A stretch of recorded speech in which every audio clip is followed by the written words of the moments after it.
2026년 켄타우로스의 해가 밝았습니다. 이 문명사적 전화기에 빛의 속도로 세상이 달라지고 있습니다. 눈을 크게 뜨면 멀미가 날 지경으로 속도감을 느끼게 되는 것입니다. 저는 차를 타면 멀미를 합니다. 어릴 때부터 멀미를 하다 보니까 멀미를 예방하는 방법을 알고 있습니다.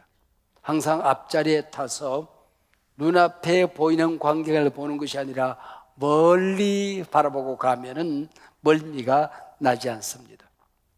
바로 인생을 살아가는 이 급변한 빛의 속도로 달라지는 지금 우리는 멀리 바라보는 지혜가 필요합니다.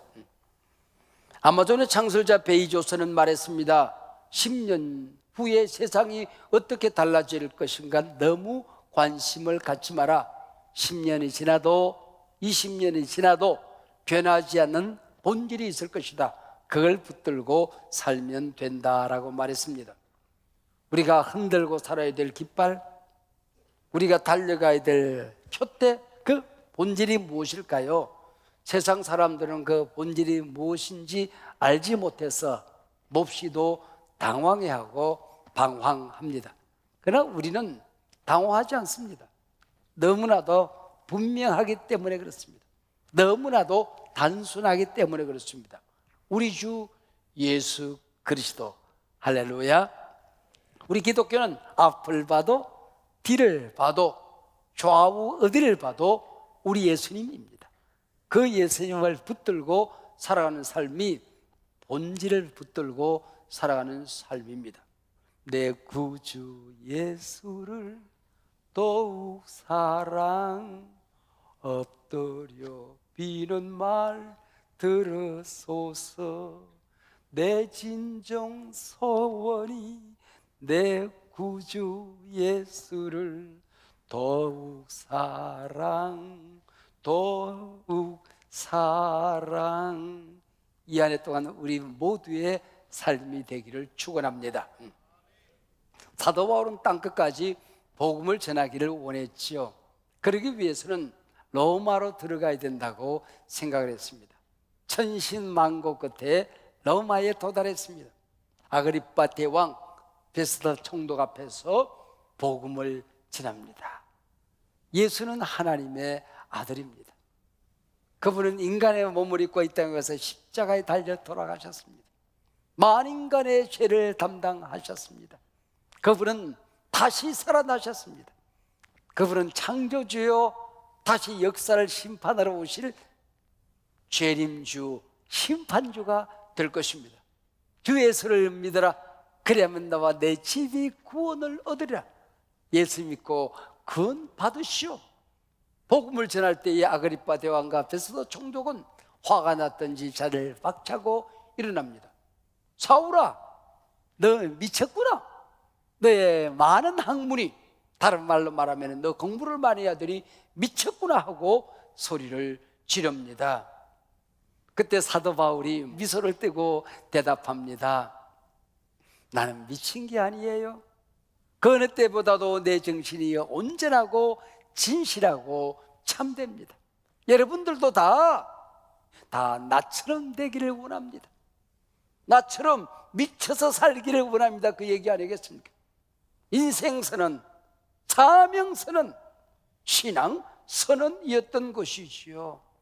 여러분, 이 어마어마한 인생선언이 고루 극악에서 진수성찬 차려놓고 능나주단 비단 옷 입고 외쳤던 말이 아닙니다. 감옥에서 쇠고랑을 차고 외쳤던 말입니다. 제 곁에 사도 바울이 계시면은, 내가 그 자리에 있었다고 한다면은 선생님에게 여쭤보고 싶은 게 있어요. 선생님, 쇠고랑을 차고서 감옥에 갇혀서 찬바닥에 앉아서 나처럼 되라니 그게 말씀이십니까? 위축되고 기가 죽어 산다고 내가 나무랄 일 아니지 않습니까? 그렇게 말씀하시면은 차라리 내 꼴이 이게 뭐야? 콧방귀도 안 끼는 이 말을 내가 왜 외쳐? 낙심할 수 있지 않겠습니까? 선생님, 선생님이 서 계신 그곳은 재판정입니다. 지금 선생님을 재판하는 재판관은 하급 판사가 아닙니다. 한나라의 왕이요 하늘을 나르는 새도 떨어뜨리는 로마의 총독입니다. 모욕을 당하고 수치를 당했을 때에 감정선이 무너져서 분노를 하신다고 한들, 동정의 소리를 듣고 눈물을 흘린다 한들 누가 선생님을 나무르겠습니까? 바울아, 네가 공부를 더 했더라면, 교육계로 나갔더라면 총장은 되었을 것 아니냐? 네가 산업을, 네가 기업을 펼쳤다고 한다면 사장, 회장은 되고도 남음이 있었을 것 아니냐? 네가 정치계에 입문했더라면 이 총리직 이 자리에 네가 있어도 누가 나무르겠느냐? 바울아, 너 미쳤구나. 선생님, 거울을 한번 보세요. 선생님은 2년 동안 옥에 갇혀 있었습니다. 거칠은 음식을 먹고 얼굴은 초췌하고 남루한 옷을 입고 지금 쇠고랑을 차고 거기에 앉아 계십니다. 그런데 위축되지 않는 그 힘, 그토록 당당한 외침, 그 자신만만한 신앙의 고백, 인생선은 도대체 그 힘은 어디서 온 것입니까, 선생님? 사도 바울 선생이 제게 대답을 하십니다. 바울 선생님이 여기 계세요?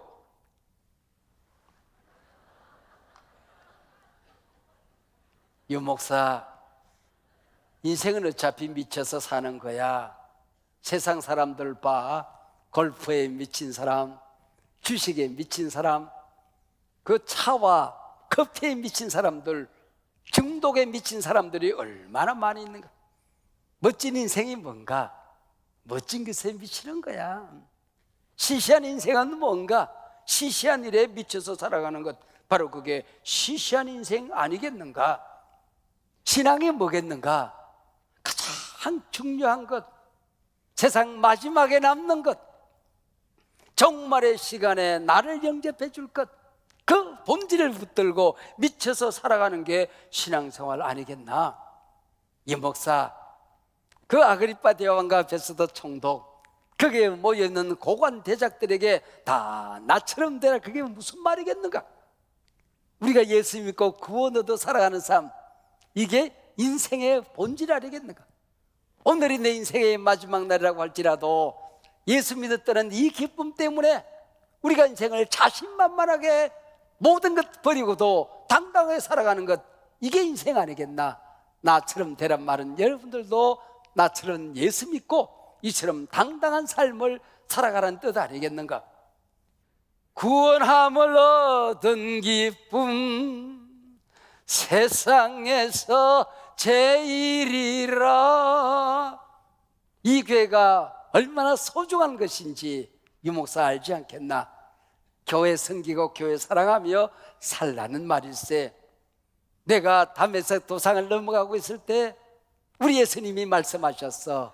사울아, 사울아, 네가 어찌하여 나를 핍박하느냐? 유 목사, 내가 예수님을 핍박한 적이 있나? 나는 예수님을 만난 적이 없어. 근데 예수님은 왜 내게 네가 왜 나를 핍박하느냐 물었을까? 나는 교회를 핍박했거든. 그 교회가 곧 예수님의 몸이요 예수님 자신이라는 것을 나는 그 언덕에서 나는 발견하지 않았겠나? 예수님을 사랑한다는 게 뭔가? 교회를 사랑하며 사는 것이야. 예수님을 섬긴다는 게 뭔가? 주님의 몸된 교회를 섬기면서 살아가는 게 바로 예수님을 섬기는 것이었어. 이 성도들을 매질하고 채찍질하고 옥에 가두었는데 그들이 내 형제 자매야. 영원히 천국에서 우리가 함께 살 내 형제 자매인 걸 깨닫고 주여 어찌하면 좋겠습니까? 땅에 거꾸러지지 않았나? 땅을 치고 내가 통곡하고 울지 않았나? 그래서 나는 예수님에게 미쳐서 사는 거야. 교회 사랑에 미쳐서 살아가는 거야. 예수님의 원수인 내 죄를 용서하고 나를 사역자로 만들지 않았나? 예수님의 친구로 나를 부르지 않았나? 사도 바울아, 너 미쳤구나. 이 목사, 인생 살면서 이 얘기 한 번은 들어야 하는 거야. 예수 믿고도 교회를 섬기면서도 한 번도 예수님께 교회에 미친 적이 없는 것, 그게 정상적인 신앙생활이겠는가? 내가 이 땅에 살면서 가장 영광스러운 말, 내가 들을 수 없는 가장 값진 말, 하나님 앞에 섰을 때에 가장 빛나는 자랑이 있다고 한다면은, 바울아 너 미쳤구나, 예수에게 미쳤구나, 그 얘기 들을 수 있다고 한다면은 그것보다 자랑스러운 일이 어디 있겠는가? 사도 바울 선생님이 이제 말씀이 끝났습니다. 사랑하는 여러분, 신앙생활을 하면서 예수가 좋아서 그 예수에 미쳐서 살아본 적이 있습니까? 성령님이 내게 임하셔서 나와 함께 하시는 보혜사 성령님, 그분에게 미쳐서 살아본 적이 있습니까? 내가 섬기는 교회가 하도 좋아서 교회에 미쳐서 살아본 적은 있으십니까? 여러분, 인생 살면서 교회에 미쳐 살던 그때가 가장 행복하지 않았습니까? 가장 보람되지 않았습니까? 기도에 미쳐 보셨습니까? 성경 공부에 미쳐 보셨습니까? 전도에 미쳐 보셨습니까? 그거 말고 오늘 우리가 하나님 앞에 선다고 한다면 남는 게 뭐가 있겠습니까? 내가 미쳐서 살았던 것, 그것만이 천국에서 득팔 벌리고 나를 영접해 주지 않겠습니까? 한소망교회를 개척하던 35년 전, 그때도 저는 꽤 유명한 사람이었습니다. 전국을 다니면서 교사들 교육을 하고 청소년 부흥회를 하고 성경 공부를 가르치던 그런 사람이었습니다. 그래서 제가 개척을 하면 교회가 금방 부흥될 거야, 내 이름만 들어도 사람들이 찾아오는 사람들이 많을 거야, 그렇게 착각을 하고 한소망교회를 개척했죠. 웬걸 한 주가 지나고 두 주가 지나고 한 달이 지나고 두 달이 지나도 교인들이 나타나지를 않아요. 전도되기는커녕 나를 돕겠다고 찾아왔던 사람들도 개척교회 섬기는 게 만만한 일이겠습니까? 한 사람 두 사람 떠나가기 시작했습니다. 그때 성령께서 제 마음에 주신 감동이 있었어요. 교회를 세우는 것은 주님이 피 흘려서 세운 게 교회 아니겠나? 주님의 피 위에 세워진 교회는 이 교회를 사랑하는 사람들, 개척자들의 피와 눈물과 땀 위에 서는 거야. 그 생각이 드는 거야. 하나님 앞에 약속을 했습니다. 그래, 우리 한소망교회가 1000명이 될 때까지 나는 휴일 없다, 휴가 없다, 친구 만나는 일 하지 않겠다, 노예 가입하고 총회를 한다고 헐떡거리고 다니지 않겠다. 여러분들이 정인 아닙니까? 1000명이 넘었을 때까지 노예 가입하지 않았습니다. 한 번도 휴가 가본 적 없습니다. 친구 만난 적도 없습니다. 미친 듯이 살았습니다. 특별히 말씀을 전하고 말씀을 연구하고 설교하는 일에 저는 미쳤습니다. 한 번의 예배에 생명을 걸고 살았습니다. 그래서 설교 준비가 끝나고 나면 이 강단 위에 마이크를 세팅해 놓고 연습을 합니다. 조그마한 예배당이었지만 거기에 교인들이 꽉 차 있는 환상을 그리면서 소리를 높여 설교 연습을 했습니다. 그리고 기도하고 또 성령이 말씀하시면 고치고, 설교 준비가 되었다 싶으면 엉금엉금 기어서 내려가 의자를 기어다니면서 기도했어요. 하나님, 이 자리에 앉을 아무개 성도, 이 자리에 앉아서 예배드릴 아무개 집사님 가정, 이 자리에 앉아서 예배드릴 아무개 어르신, 은혜 받아야 됩니다. 하나님 만나야 됩니다. 위로 받아야 됩니다. 치료 받아야 됩니다. 주의 능력 받아야 됩니다. 이 자리에 앉는 모든 사람들 가운데 예배 기름 부심을 허락하여 주시옵소서. 그리고 살았습니다. 여러분, 노예 가입도 그렇게 늦었지만 총회장까지 제가 하지 않았습니까? 모사람이 없었습니다. 하나님께 미쳐서 살면 나머지는 하나님이 하시는 거죠. 그리고 주님의 심장 속에 있는 교회를 이루라는 주님의 음성을 들었습니다. 1세기를 뒤집었던 그 교회, 초대교회의 그 원형, 마지막 날 마지막 때에 교회가 위기를 만날 때에 그래도 굳건히 말씀의 반석에 서는 교회, 영향력 있는 교회, 기름 부으심을 경험해서 세계를 변화시키는 그 교회가 어떤 교회일까?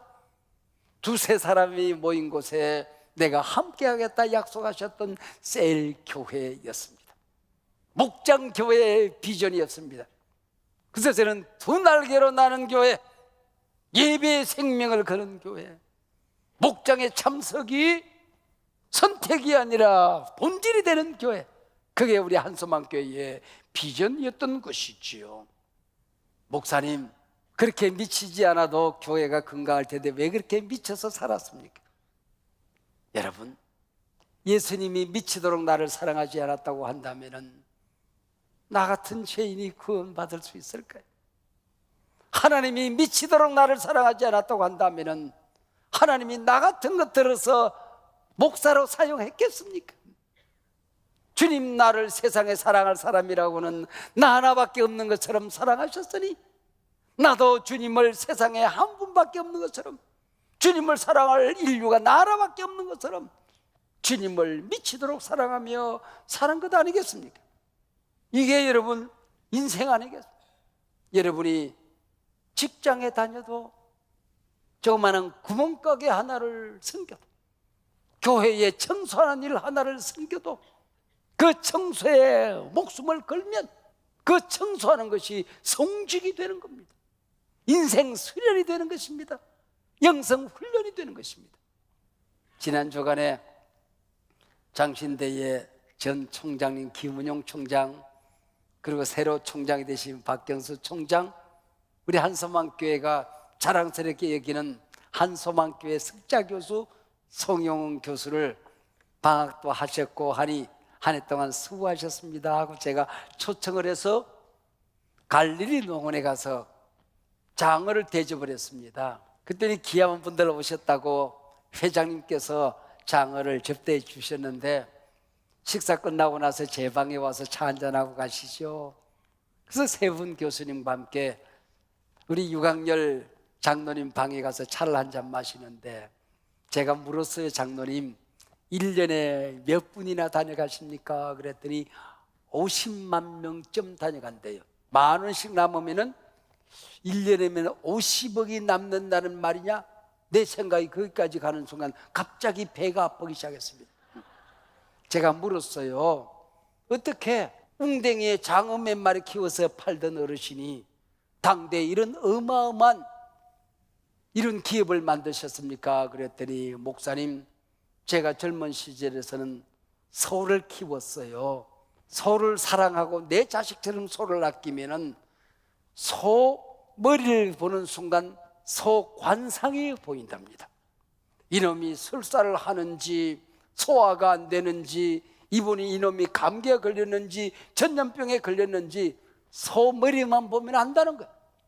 그리고 시장에 가서 소 머리만 보면 이러면 성질머리가 더러운지 온순한지, 일을 못할 놈인지 잘할 놈인지, 클 놈인지 못클 놈인지, 살이 잘 찌는 놈인지 빼빼 말라서 날 속썩일 놈인지 안다는 거예요. 그래야 속 키울 자격이 있습니다, 목사님. 그리고 장어를 키우는데 그 장어 양어장 하나가 수십억 하지 않습니까?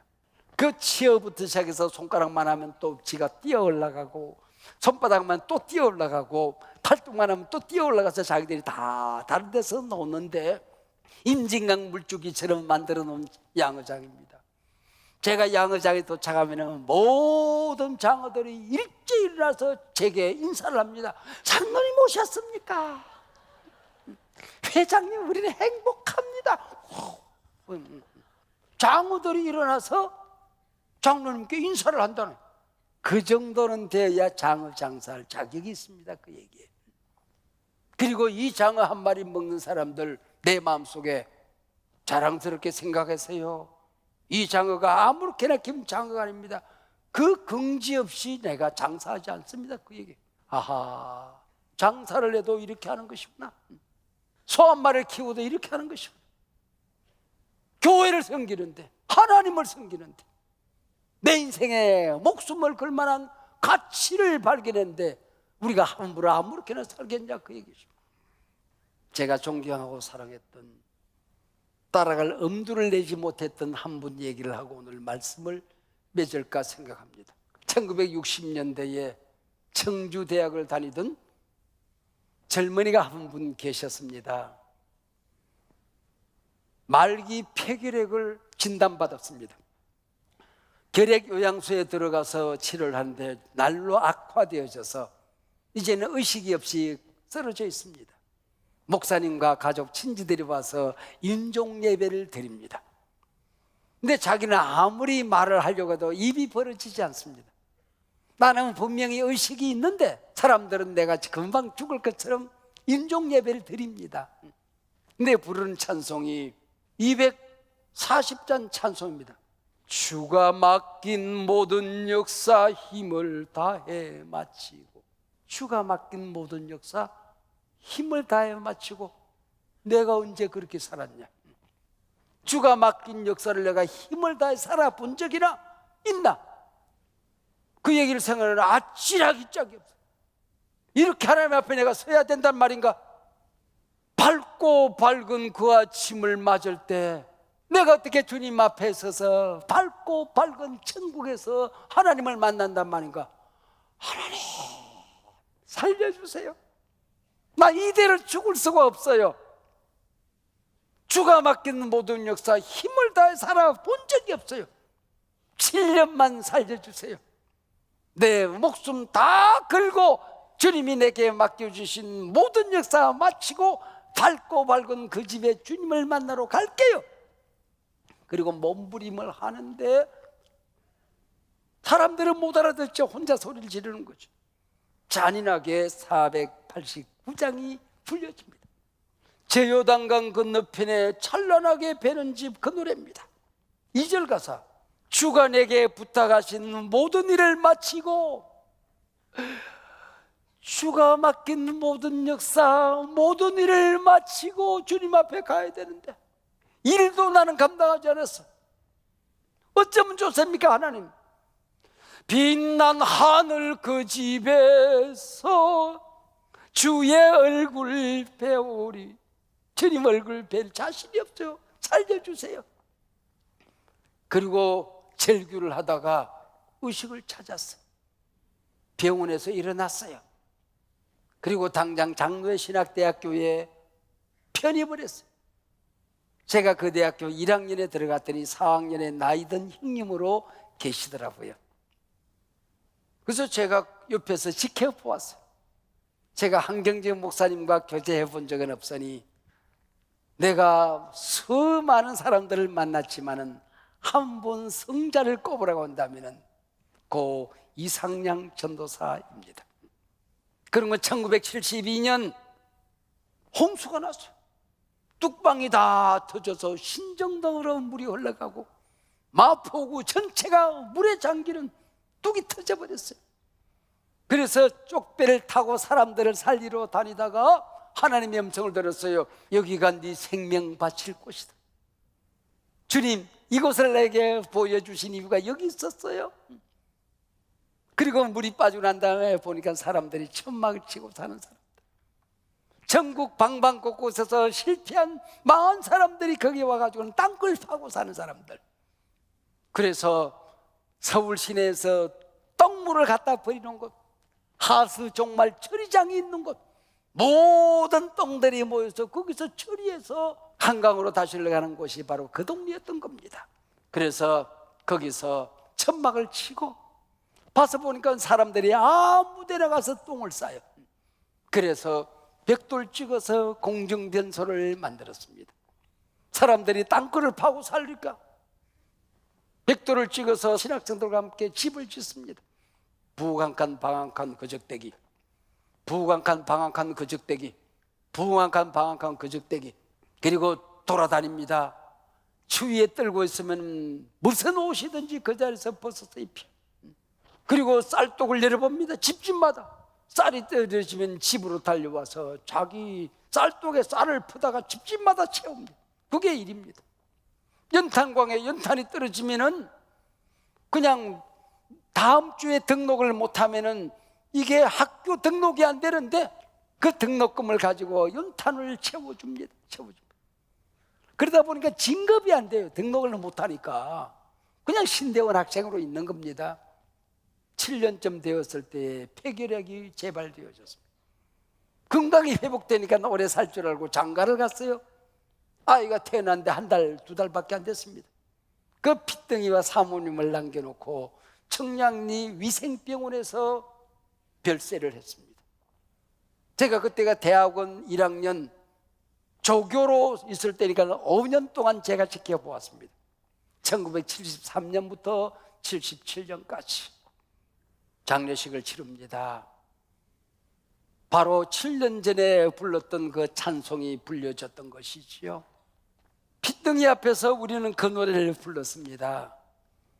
주가 맡긴 모든 역사 힘을 다해 마치고 밝고 밝은 그 아침을 맞을 때 요단강을 건너가서 주의 손을 붙잡고 기쁨으로 주의 얼굴 배우리. 나의 주를 내가 그의 곁에 서서 배우며 나의 주를 손에 못자국을 보면 알겠네.